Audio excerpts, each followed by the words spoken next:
শারদীয় দুর্গাপূজা ২০২৫ উপলক্ষে ফরিদপুর ও রাজবাড়ীতে শান্তি শৃঙ্খলা ও নিরাপত্তায় র্যাব-১০ এর সর্বোচ্চ প্রস্তুতি ও কার্যক্রম। পরিক্রমা রিপোর্ট। দুর্গাপূজা উপলক্ষে ফরিদপুর পুরাতন বাস স্ট্যান্ডে বড় বাস মালিক সমিতির পূজা মণ্ডপে দুপুর ১২ ঘটিকার সময় র্যাব-১০ এর অধিনায়ক additional DIG Mohammad Kamruzzaman, PPM মহোদয়, সাংবাদিকবৃন্দ ও হিন্দু ধর্মাবলম্বীদের মাঝে শান্তি শৃঙ্খলা ও নিরাপত্তা সংক্রান্ত মতবিনিময় করেন। পূজা সেটা মহাষষ্ঠীর মাধ্যমে শুরু হয়েছে। আজকে হলো মহাষ্টমী, বিজয়া দশমীর মাধ্যমে শেষ হবে। এই যে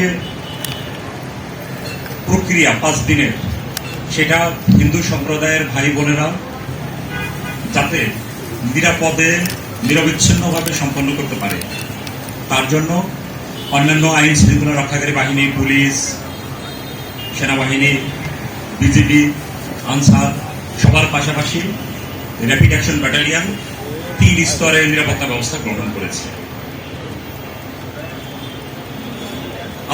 আপনাদের অবগতির জন্য আমি জানাচ্ছি যে র্যাপিড অ্যাকশন ব্যাটালিয়ন 10-এর আওতায় 34টি থানা আছে। এই 34টি থানায় মোট 1242টি পূজা মণ্ডপ।